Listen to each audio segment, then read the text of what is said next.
नमस्कार साथियों, दादू क्लासेस के यूट्यूब चैनल पर आप सभी का हार्दिक स्वागत व अभिनंदन है। हम राजस्थान विशेष में राजस्थान की बावड़िया, तालाब, कुएं, जोहड़, झीलें इन सब की चर्चा कर रहे हैं जो ऐतिहासिक दृष्टि से बहुत ज़्यादा इम्पोर्टेंट है। हमने जो है काफ़ी सारी जो है तालाब, झीलें वगैरह इन पर चर्चा की हैं जो आपकी जो तैयारी है उसमें ज़्यादा जो आपको एक महत्वपूर्ण भूमिका अदा करेगी। लेकिन हम आज जो है उन्हीं जो चीज़ों को आगे जारी रखेंगे और साथ में जो हम इन चीज़ों को आज कंप्लीट करेंगे और कल जो है हम नए अध्याय जो मंदिर स्थापत्य है उस पर हम चर्चा करेंगे। तो चलिए क्लास को शुरू करते हैं। अगर आप नए हो तो इस चैनल को सब्सक्राइब जरूर करना और साथ में बेल आइकन को भी प्रेस करना ताकि हमारी जो नई क्लास की जो वीडियो है उसका नोटिफिकेशन आपके पास आए और आपकी तैयारी में चार चांद लग जाए। तो चलिए शुरू करते हैं बिना टाइम गंवाए। सबसे पहले हम पढ़ेंगे फतेह सागर झील जो उदयपुर में स्थित है। देखिए दोस्तों, इसके निर्माण, इसका पुनर्निर्माण, इसकी जो नींव है वो हमें बहुत ज़्यादा कंफ्यूज करती हैं। कंफ्यूज इसलिए करती हैं क्योंकि अलग अलग जो बुक्स हैं उसमें अलग अलग वे में बताया गया है। किसी बुक्स में ये बताया, किसी बुक्स में वो बताया गया, तो हमें बहुत ज़्यादा कंफ्यूज करती हैं। तो आज हम आपके इसी कंफ्यूजन को दूर करेंगे। तो सबसे पहले देखिए, फतेह सागर जो झील है इसका जो सर्वप्रथम निर्माण होता है, मतलब जो फतेह सागर झील की सबसे पहले जो नींव रखी जाती है वो महाराणा जयसिंह के द्वारा रखी जाती है 1680 के आसपास, क्योंकि वो 1680 में राजा बनते हैं। तो महाराणा जयसिंह ने इसकी जो नींव रखी है 1680 में। और लेकिन जो ये झील है ये ज़्यादा बरसात के कारण ये बह गई थी पानी में। तो ज़्यादा जो बरसात के कारण, अतिवृष्टि के कारण इसका जो विनाश हो गया था, इसका मतलब ये है। लेकिन जो इसका जो पुनर्निर्माण है वो महाराणा फतेह सिंह के समय होता है 1888 ईस्वी में। तो 1888 ईस्वी में 6 लाख रुपए की लागत से इसका पुनर्निर्माण करवाया जाता है। इसके कारण जो है अपने राजा जो थे महाराणा फतेह सिंह, उन्होंने अपने नाम पर इस झील का नाम रखा फतेह सागर। लेकिन जो है कहीं कहीं हमें यह भी देखने को मिलता है कि इसकी जो नींव है ड्यूक ऑफ कर्नाटन रखी थी सर्वप्रथम 1678 में। ये गलत है, क्योंकि 1678 में ड्यूक ऑफ कर्नाट नाम के कोई व्यक्ति थे ही नहीं। क्योंकि ये जो ड्यूक ऑफ कर्नाट और जो स्टारदन है ये दोनों उपाधि ईजाद होती है रानी विक्टोरिया के काल में 1874 के आसपास, जब आयरलैंड का एक प्रोविंस होता है जो उसमें से 4 प्रोविंस होते हैं, उसमें से एक को जो प्रशासक बनाया जाता है प्रिंस अर्दुर को 24 मई 1874 को, तब जो है उनको ये दोनों उपाधियां मिलती हैं। और साथ में उनको एक अर्ल ऑफ ससेक्स की भी उपाधि मिलती है। लेकिन हमें ये याद नहीं रखना है क्योंकि ये यूनाइटेड किंगडम की हिस्ट्री है। हमें केवल ये याद रखना है कि 24 में 1874 से ड्यूक ऑफ कर्नाट की उपाधि जो है बनती है। तो इस प्रकार ये 1678 वाला फैक्ट वह गलत हो जाता है क्योंकि ड्यूक ऑफ कर्नाट ने इसकी नींव रखी थी। हाँ, जब पुनर्निर्माण हुआ था तब इसकी जो नींव है कनौट ने रखी थी। इसके कारण जो इसको क्या कहा जाता है, कनौट बांध भी कहा जाता है। तो ये नींव कब रखे जाते हैं, 1888 ईस्वी में। तो इसके कारण जो है इसका 2 नाम हमें मिल गया, एक तो फतेह सागर और दूसरा मिल गया कनौट बांध। ये जो फतेह सागर है, कनौट बांध, ये कहाँ पर है, उदयपुर में स्थित है। और इसका सर्वप्रथम निर्माण किसने करवाया था, तो महाराणा जयसिंह ने करवाया था। तो आपका आज ये जो कंफ्यूजन है वो दूर हो गया। तो मैं संक्षिप्त में बता देता हूँ कि इसमें क्या क्या फैक्ट हैं। तो सबसे पहले देखिए, फतेह सागर झील कहाँ है, उदयपुर में है। फतेह सागर झील का सर्वप्रथम निर्माण किसने कराया, महाराणा जयसिंह ने कराया था। लेकिन जो है ज्यादा बरसात के कारण ये बह गई थी या नष्ट हो गई थी। लेकिन जो महाराणा फतेह सिंह 1888 ईस्वी में, वह महाराणा फतेह सिंह वही है जो चेतावनी का चुंगटिया वाले। तो महाराणा फतेह सिंह है, उन्होंने इसका निर्माण कराया कितने रुपए से, 6 लाख रुपए से। तो इसका जो पुनर्निर्माण कराया और इसका नाम अपने नाम पर फतेह सागर लगा। इसके जब पुनर्निर्माण हुआ था इसकी नींव रखी थी कनौट ने। कनौट 1874 में बनता है, ड्यूक ऑफ कनौट। तो इसी प्रकार जो है ये इसको कनौट बांध भी कहा जाता है। तो ये आपके जो है इसके निर्माण और पुनर्निर्माण के संबंध में आपके डाउट क्लियर हो गए होंगे। आगे बढ़ते हैं। तो ये यही लिखा कि वैसे इसे कनौट बांध भी कहते हैं क्योंकि इसका शिलान्यास तत्कालीन ड्यूक ऑफ कनौट ने किया था। एक नहर के द्वारा जो फतेह सागर जो झील है ये पिछोला झील से जुड़ी हुई है, आपको ये पता होगा। लेकिन जो है इंपॉर्टेंट बात यह है कि इस झील पर 3 टापू स्थित हैं। आपको पता है जैस्मिन झील में 2 टापू स्थित है। उसी प्रकार जो है नहीं, वैसे 7 टापू हैं, जहाँ पर बड़ा टापू भांगड़ा और छोटा टापू प्यारी है। लेकिन जो फतेह सागर झील है यहाँ पर 3 टापू स्थित है। और पिछोला सागर जो है, पिछोला जो झील है उसमें 2 हमें टापू दें जिस पर जो 2 मंदिर है, जगनिवास, एक तो मतलब एक महल है जगनिवास, और दोनों ही महल है, जगनिवास और जग मंदिर, और मतलब नाम है उसका केवल मंदिर। तो इसी प्रकार जो फतेह सागर झील है, इस पर 3 टापू स्थित है और सबसे बड़े टापू का नाम है नेहरू गार्डन, जो सुभाष उद्यान नहीं, जो नेहरू जवाहर जो उद्यान उसको कहते हैं, जो देश विदेश के मतलब एक पर्यटन की दृष्टि से बहुत ज़्यादा एक सुंदर है, बहुत ज़्यादा मतलब एकदम फूल वगैरह वहाँ पर बहुत ज़्यादा हैं। तो इसी प्रकार सबसे हमें इंपॉर्टेंट मिल जाता है कि सबसे बड़े टापू का क्या नाम है, नेहरू गार्डन, जो देश विदेश के सैलानियों के लिए आकर्षण का सबसे प्रमुख केंद्र है। और द्वितीय जो टापू है वहाँ पर आपको ये इसके बारे में पता होगा कि एक सौर वेधशाला है, सोलर ऑब्जर्वेटरी, जिसकी जो स्थापना 1975 में अहमदाबाद वेधशाला संस्थान ने की थी। और कभी कभी कई कई बुक्स में यह भी बताया गया है कि इसका वर्तमान में जो है जो आधुनिकीकरण है वो बेल्जियम के द्वारा किया गया था, लेकिन हमें याद नहीं रखा, हमें केवल 1975 में अहमदाबाद वेधशाला संस्थान ने इसकी निर्माण किया था, या फिर हमें कह सकते हैं इसने इसकी स्थापना की थी। तो द्वितीय टापू पर हमें देखने को मिल जाती है सोलर ऑब्जर्वेटरी, और ये अंतर्राष्ट्रीय स्तर की सौर वेधशाला है। ये बहुत बहुत बड़ी है, शक्तिशाली जो दूरबीन यहाँ पर लगा हुआ है, और हम जो है सूर्य की कोई भी गतिविधि या फिर उसमें कोई भी परिवर्तन होता है वो हमें यहाँ पर इसके माध्यम से हम आसानी से उसको देख सकते हैं। तो यहाँ पर हमने 2 चीजें अध्ययन की कि यहाँ पर 2 टापू देखने को मिलते हैं, एक तो नेहरू गार्डन और दूसरा जो सौर वेधशाला है जिस पर ये दूसरा टापू है। तीसरा सबसे छोटा टापू है जिसको हम जेट माउंटेन भी कहते हैं। ये जेट माउंटेन है, ये नाशपाती के आकार का है, नाशपाती आप जानते हो जिसको हम मारवाड़ी में बनास्पति कहते हैं, ठीक है, बिनास्पति। तो यही है कि फतेह सागर झील, हमने इतने सारे फैक्ट, ये एग्जाम के लिए बहुत ज़्यादा इंपॉर्टेंट है, ठीक है ना, ये आपको याद होना ही चाहिए, इससे बाहर जाइएगा भी कुछ नहीं। तो फतेह सागर झील का सर्वप्रथम निर्माण महाराणा जय सिंह ने और पुनर्निर्माण महाराणा फतेह सिंह ने 1888 में, और इसका सर्वप्रथम निर्माण होता है 1680 या 1678 हम कह सकते हैं। वैसे इसे जो है कनौट बांध भी कहते हैं, क्योंकि इसका जो पुनर्निर्माण जब हो रहा था तब इसका शिलान्यास किसने किया था, ड्यूक ऑफ कनौट ने किया था। एक नहर के द्वारा ये फतेह सागर झील पिछोला झील से जुड़ी भी हुई है। पिछोला झील में आपको पता है 3 जो है, तीनों से 3 सागर जो है उससे बनी हुई, दूध तलई वगैरह ये जो है। और इसी प्रकार जो इस झील में 3 टापू स्थित हैं, और सबसे बड़े टापू का नाम नेहरू गार्डन, और दूसरा टापू है जहाँ पर सोलर ऑब्जर्वेटरी रखी गई है, और तीसरा टापू है, छोटा सा टापू है जिसको हम जेट माउंटेन के नाम से जानते हैं। तो ये इसकी आकृति किसके समान है, नाशपाती के समान है। तो आगे बढ़ते हैं अगली झील की तरफ। आगे हैं जेत सागर, जो बूंदी में स्थित है। केवल आपको यही याद रखना है कि जेत सागर कहाँ पर है, बूंदी में है, और इसका निर्माण किसने कराया, तो जेता मीणा ने करवाया। आपको पता है कि बूंदी में बूंदा, मीणा, कोटम, कोटिया, भील, ऐसे कुछ इंपॉर्टेंट आप इतिहास में इनको पढ़ते हैं। तो इसी प्रकार जेत सागर जिसका जो निर्माण है बूंदी शहर के निकट पहाड़ियों के मध्य एक बहुत ही खूबसूरत जेत सागर तालाब है, जिसे जेता मीणा ने बनवाया था। ये इंपॉर्टेंट नहीं है जेत सागर, उससे ज्यादा इंपॉर्टेंट है सुख महल। आपको पता है जहां पर कृषि विभाग है उसका विश्राम गृह भी है ये सुख महल। और सुख महल जो है ये कहां पर है, सागर जो जेत सागर है उसकी पाल पर स्थित है। पाल तो आप जानते हो ना, गांव से जुड़े हुए सारे लोग तो पाल तो जानते ही होगा।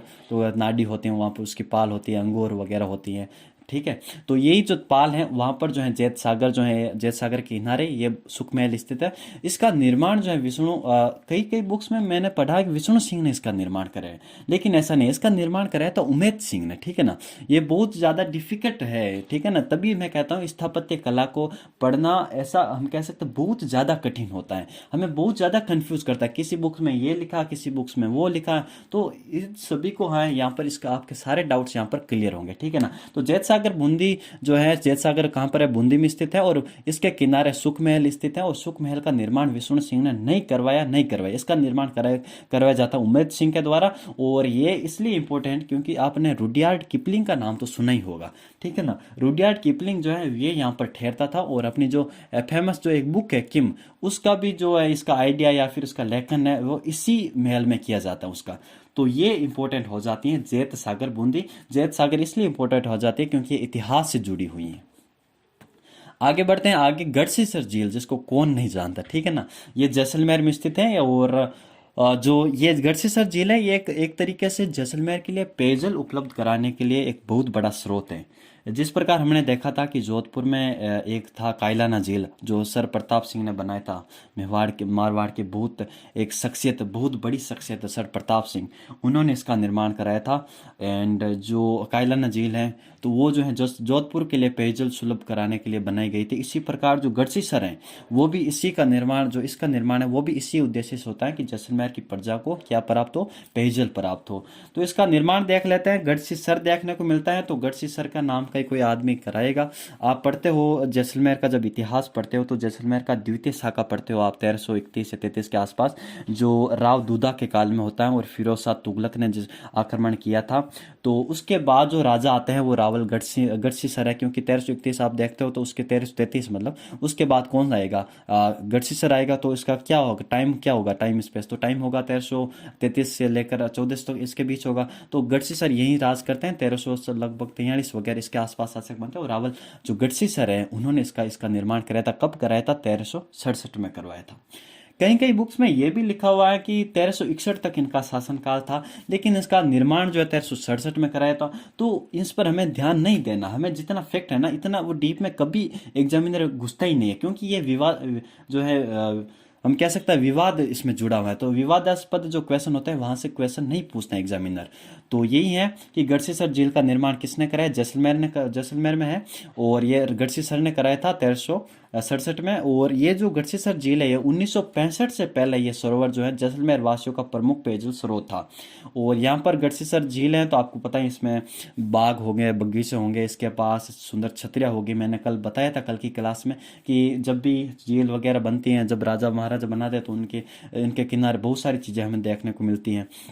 तो यही कोई आम बात, ये आम बात है, क्योंकि कोई खास बात नहीं है कि यहाँ पर देखने को नहीं मिलेंगे। तो इसी प्रकार जो है अपने हम कह सकते हैं पढ़ लेते हैं ये कि ये क्या लिखा हुआ कि जैसलमेर शहर के प्रवेश मार्ग पर स्थित है। पवित्र गढ़सीसर सरोवर न केवल अपने कलात्मक प्रवेश द्वार तथा जलाशय के मध्य स्थित जो सुंदर छतरियां व इसके किनारे बने बाग बगीचों के कारण प्रसिद्ध है, बल्कि सन 1965 से पहले यही सरोवर जैसलमेर वासियों का प्रमुख पेयजल स्रोत भी था। मैंने इसके बारे में बताया आपको। इसका निर्माण देख लीजिए कि इस कृत्रिम सरोवर का निर्माण रावल गढ़सीसर ने 1369 में एडी में करवाया। और एक सुंदर गेटवे तथा महल का जो निर्माण है यहाँ पर मैंने बताया था महल वगैरह तो होंगे इसके पास। तो यहाँ पर देख लीजिए क्या लिखा हुआ कि एक सुंदर गेटवे तथा महल का जो निर्माण है महारावल जो कि दरबारी जो गणिका तिला के द्वारा 1928 में।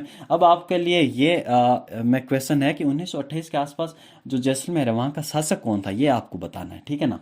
एंड जो सागरमल गोपा हैं जब उनको यातनाएं मिली थी तो उस टाइम कौन शासक था, तो ये भी आपको बताना है। तो ये आपके लिए आज का क्वेश्चन है। तो यहाँ पर गणिका देखने को मिलती है, गणिका तिला। हमने गणिका से संबंधित कुछ हमने पहले भी पढ़ा था, आपको याद है जब मैंने चमना बावड़ी पढ़ी थी भीलवाड़ा में, जो महाराजा उमेद सिंह थे उनकी एक गणिका थी चमना, 1858 में उस बावड़ी का निर्माण होता है, तो उनकी इच्छा पर बनाते हैं। तो इसी प्रकार जो यहाँ पर गणिका तिला देखने को मिलती है जो 1928 में इसका निर्माण करवाती हैं। आगे बढ़ते हैं अगली झील की तरफ, और वो है हमारी गेप सागर जो डूंगरपुर में स्थित है। डूंगरपुर में आपको पता है कि डूंगरपुर में जो परेवा पत्थर यहाँ से निकलता है, और गलियाकोट जो डूंगरपुर में रमकड़ा उद्योग है उसके लिए प्रसिद्ध है, जहाँ पर पीर फखरुद्दीन की दरगाह मजार वहाँ पर वो स्थित है। और बोहरा जो संप्रदाय है उनकी जो एक हम कह सकते हैं महत्वपूर्ण वहाँ पर स्थली है। तो गेप सागर जो डूंगरपुर, वहाँ डूंगरपुर से परेवा पत्थर निकलता है और बहुत सारी जो चीज़ें हैं वहाँ पर स्थापत्य कलाएं वो परेवा पत्थर से बनी जाती हैं। तो इसी प्रकार गेप सागर जो झील है उसका निर्माण भी जो परेवा पत्थर है उससे ही होगा। तो ये कुछ खास बात नहीं है, आपको ये पता होना चाहिए। आगे बढ़ते हैं, अगली ये लिखा हुआ है कि गेप सागर जलाशय का निर्माण स्थापत्य कला के मर्मज्ञ रावल गोपीनाथ द्वारा करवाया गया था।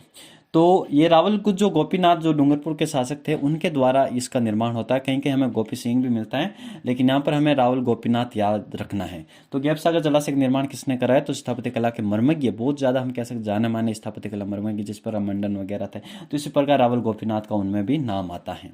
इसके तट पर अवस्थित महाराणा उदय सिंह द्वारा निर्मित एक उदय विलास है, मतलब ये महाराणा नहीं है महाराव है, ये महाराव है, इसको आप करेक्टिफाई कर लेना कि महाराव जो है उदय सिंह उनके द्वारा निर्मित उदय विलास महल तथा विजय राज राजेश्वर मंदिर भी स्थापत्य कला के यहाँ पर बेजोड़ नमूना देखने को मिलते, जो आपको याद नहीं रखना क्योंकि ये ज़्यादा इंपॉर्टेंट नहीं है। एंड डूंगरपुर का प्रसिद्ध परेवा पत्थर यहाँ पर काम में लिया गया जो आपको पता है। और साथ में देखिए ये इंपॉर्टेंट है कि गेप सागर झील के भीतर एक बादल महल तथा उसके जो पाल जानते हो किनारा, उस पर महारावल जो पूंजा राज है उनके द्वारा निर्मित एक गोवर्धन नाथ का मंदिर है, जो मतलब 52 मंदिरों का समूह है, ठीक है ना, जिसके प्रांगण छोटे छोटे 52 मंदिर है। तो ये याद रखना है, गोवर्धन नाथ का मंदिर विशाल मंदिर है जिसका निर्माण महारावल पूंजा द्वारा करवाया जाता है, जो कहाँ पर है, ये गेप सागर झील के किनारे पर है। तो गेप सागर झील के बस 3-4 फैक्ट याद रखने। सबसे पहले तो इनके निर्माता का कौन मिलता है हमें, रावल गोपीनाथ, जहाँ पर कहीं कहीं हमें नाम गोपी सिंह भी देखने को मिलता है। और दूसरा है इसके तट पर अवस्थित महाराणा उदय सिंह द्वारा निर्मित जो उदय विलास महल तथा विजय राज राजेश्वर मंदिर स्थापत्य कला का बेजोड़ नमूना है। साथ में डूंगरपुर प्रसिद्ध जो परेवा पत्थर है वो यहाँ पर काम में लिया जाता है। और गैप सागर झील के भीतर बादल महल है तथा जो इसके पाल पर गोवर्धन नाथ का मंदिर है जिनका निर्माण महारावल पूंजा राज द्वारा करवाया जाता है। एंड इसके प्रांगण में कितने मंदिर मिलते हैं? 52 छोटे छोटे मंदिर। आपको पता है पुष्कर भी 52 जो यहाँ पर घाट मिलते हैं, तो इसी प्रकार ये हैं। तो गैप सागर झील। अगली जो है वो है बाड़ी का तालाब मेवाड़। अब देखिए दोस्तों, अब जो है हम छोटे छोटे वन लाइनर जो तालाब या वगैरह हैं उनको आज हम कंप्लीट कर लेंगे। इससे जो है हमारा ये टॉपिक कंप्लीट हो जाएगा। देखो बहुत सारी बाकी चीजें बचती हैं। आप सोच रहे होंगे राजस्थान झील क्यों नहीं पढ़ाई, पिछोला झील क्यों नहीं पढ़ाई, वो फलाना झील क्यों नहीं पढ़ाई, का जो है कोलाई झील क्यों नहीं पढ़ाई। ये हम जब राजस्थान की जब झीलें पढ़ेंगे तब उसके लिए हम कुछ बचा कर रखें ना, ताकि जो है वो हमारा टॉपिक जो वो अच्छे से क्लियर हो। तो उसमें जो और भी सारी चीजें जोड़ेंगे जो भूगोल की तरह दृष्टि से बहुत इंपॉर्टेंट है। जिस प्रकार किसके किनारे पवन ऊर्जा संयंत्र स्थापित किया गया, वो लिग्नाइट आधारित जो थर्मल पावर कहां पर किसके किनारे स्थित किया। तो ये सारी चीजें जब पढ़ाई जाती है जब आप भूगोल पढ़ रहे होते हैं। यहाँ पर हम केवल इतिहास की दृष्टि से बोल रहे हैं कि इसका निर्माण किसने कराया, यहाँ पर क्या क्या स्थापत्य हमें देखने को मिलता है और क्या इतिहास है यहाँ पर घटनाएं जुड़ी हुई है वो यहाँ पर हम अध्ययन कर रहे हैं। तो चलिए आगे जो है आज हम इतने वन लाइनर जो है सारे उनको कंप्लीट कर देते हैं। सबसे पहले हमें देखने को मिलता है बाड़ी का तालाब जो कहां पर है, मेवाड़ में है। ये इसका जो निर्माण है, ये जो निर्माण है, अगली बात करें तो ये इसका जो निर्माण है महाराणा राज सिंह जो थे उनकी जो माता द्वारा ये निर्मित है। कहाँ? बाड़ी का तालाब। और आपको पता है शैलियों की बाड़ी ये भी कहाँ पर है? उदयपुर में है। गांगेलाव का तालाब आपको सर्वविदित है कि राव गांगा द्वारा इसका निर्माण करवाया जाता है। ये जोधपुर में स्थित है। राव गांगा है वो जोधपुर के शासक जो थे, मालदेव के पिताजी। एंड पद्म सागर ये जोधपुर में आपको पता है कि इनकी जो रानी उत्तमदय थी गांगा की पत्नी, उनके द्वारा इसका निर्माण कराया जाता है। एक आपको पद्मला तालाब भी मिलता है, पद्म सा जो उसके द्वारा निर्माण कराया जाता है। अगली बात करें तो लाखोलाव जो तालाब है मारवाड़ मुंडवा में देखने को मिलता है। और साथ लाखोलाव तालाब कहाँ हो जाता है? मारवाड़ मुंडवा में हो जाता है। मुंडवा कहाँ पता है आपको? अंबुजा सीमेंट जहाँ की प्रसिद्ध है वो नागौर में स्थित है। ज्ञान तालाब ये भी मारवाड़ मुंडवा में स्थित है। एंड प्रताप राव बावड़ी ये जो आपको पता ही है कहाँ होगा? प्रताप राव तो प्रतापगढ़ में होगा। और शासक कौन होगा? प्रतापगढ़ की स्थापना करने वाले कौन थे? प्रताप सिंह देवलिया जो थे। एंड डग सागर सबको पता है झालावाड़ में स्थित है। एंड सुंदर घाट ये आपको याद रख लेना बूंदी में स्थित है। देखो बूंदी में सारी चीजें, फूल, बूंदी, कनक, ऐसे नाम मिलते हैं ना, तो कितने सुंदर सुंदर नाम मिलता है हमें बूंदी में। तो सुंदर घाट कहाँ हो जाएगा? बूंदी में स्थित हो जाएगा।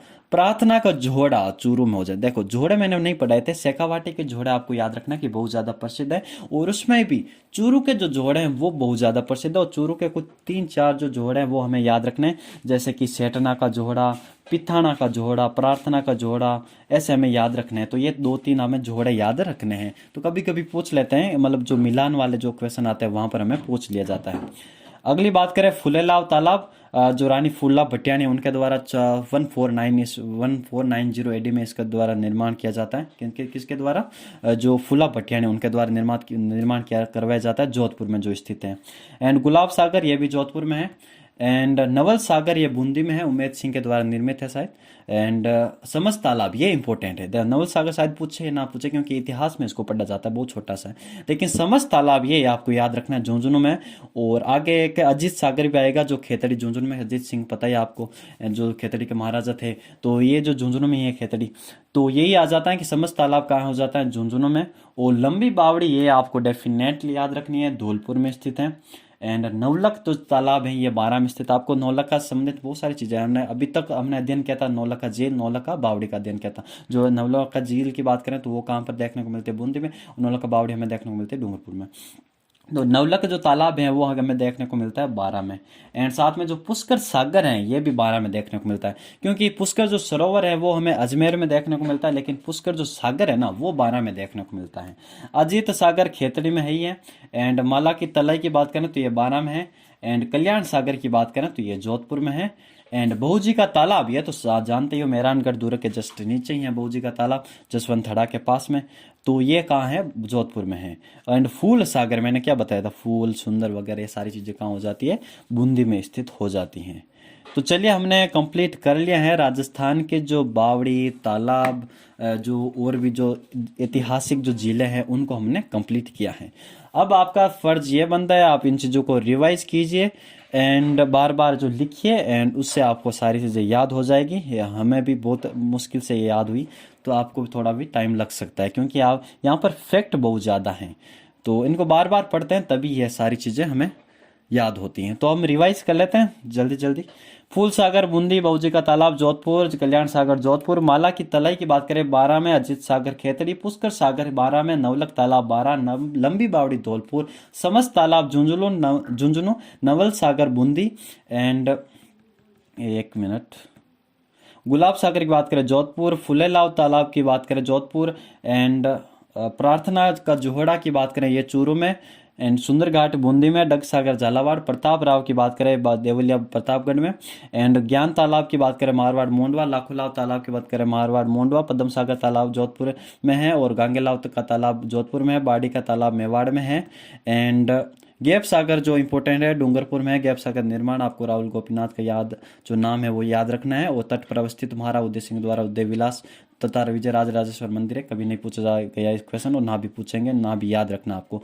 और डूंगरपुर का प्रसिद्ध पर्यटक पत्थर ये कभी नहीं पूछते क्योंकि सर्वविदित है। और गैप सागर झील के किनारे ये इंपॉर्टेंट है कि गोवर्धननाथ मंदिर जो है ये कहाँ पर है, गैप सागर की पाल के किनारे, किसके द्वारा निर्मित, मारावल पूंजा द्वारा। और 52 जब शब्द आ जाता है तो इंपॉर्टेंट हो जाता है क्योंकि 52 घाट भी हैं पुष्कर में। एंड अगली बात करें तो हमने पढ़ा था गढ़सीसर झील रावल गढ़सीसर द्वारा 1369 एडी में इसका निर्माण होता है। गणिका तिल्ला जो आती है, हमने गणिका के नाम से चमना भी पढ़ा था और यहाँ पर गणिका तिल्ला आ जाए, नाम देखो कितने है, कितना खतरनाक है तिल्ला।